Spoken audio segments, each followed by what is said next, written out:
Enjoy this movie, then visit brainpop.com for much more. Marco.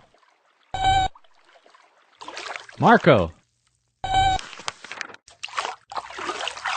Marco. Ow. Wait a second.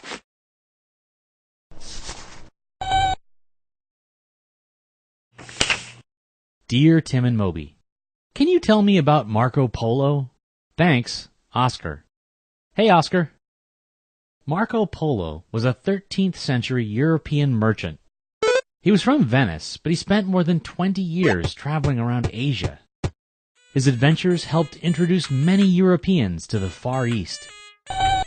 Back in the Middle Ages, Europe wasn't the global power it is today. Instead of a few dozen countries, it was broken up into hundreds of tiny kingdoms. They were centered around walled cities, more like towns by today's standards. Outside of those walls, it was a dangerous no-man's land. So in many places, people didn't engage much with the wider world. But Marco Polo's hometown of Venice was different. It was a city on the western end of the Silk Road. That was a network of trade routes connecting Europe to China. The Silk Road was 4,000 miles long, so few people made the full trip. Instead, they'd travel to nearby cities to buy or sell goods. Products would pass from city to city this way, like a relay race.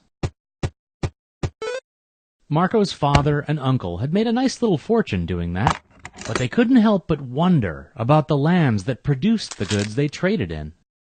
So, Niccolo and Maffeo set out on an adventure. They left a few months before Marco was even born. He grew up wondering if he'd ever have a chance to meet his father. That day finally came when he was 15. Niccolo and Maffeo told of how they'd befriended Kublai Khan, ruler of China. His vast kingdom, the Mongol Empire, covered half the continent of Asia. The Khan was also curious about other regions. He asked the Polos to bring back scholars to teach him about European culture. While they were home, they invited Marco to join the family business, and thus began his 24-year odyssey into Asia. Well, the reason we know all about Marco instead of his uncle and father is because he wrote a book. The Travels of Marco Polo captivated readers with its incredible tales, like battling bandits, braving sandstorms, and encountering mythic beasts. A lot of that fantastic feel comes from Polo's co-author.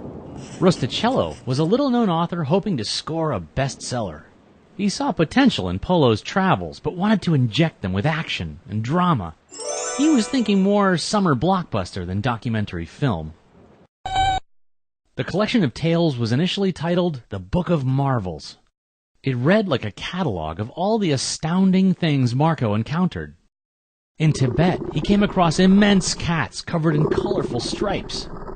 In southern China, there were monstrous water lizards with huge jaws.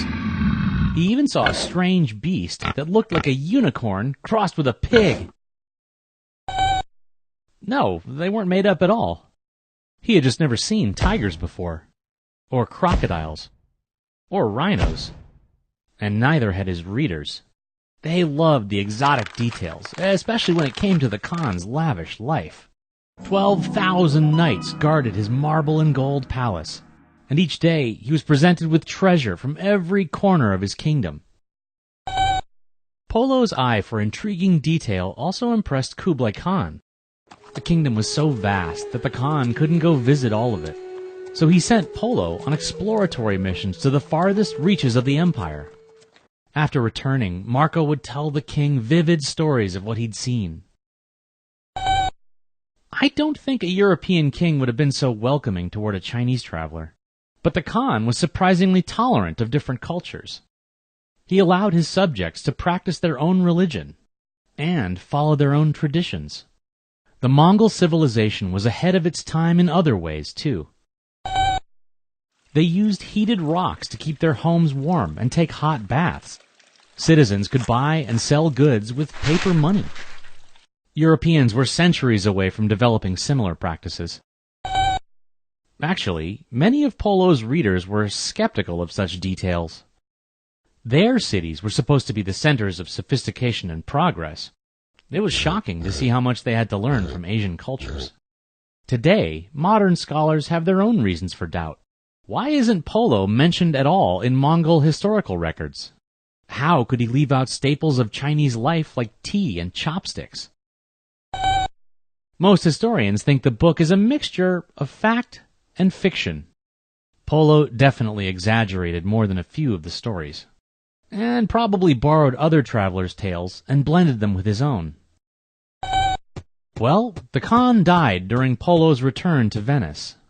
The Mongol Empire split up into warring factions. That spelled the end of the Silk Road and safe routes east. Marco Polo never traveled to China again. Actually, the loss of the Silk Road had the opposite effect. Europeans sought other ways to get spices and textiles from the East. This period is known as the Age of Exploration. Many of its explorers, including Christopher Columbus, were inspired by Marco Polo. So, however much of the travels is made up, its impact is huge. To his dying day, Polo maintained that it was all true. When questioned about it, he replied, "I did not tell half of what I saw." There is no way I'm going to put that back on. Visit us at brainpop.com for more on this topic and hundreds of others. You'll find movies, games, quizzes, and activities. Learn more about the difference BrainPop can make.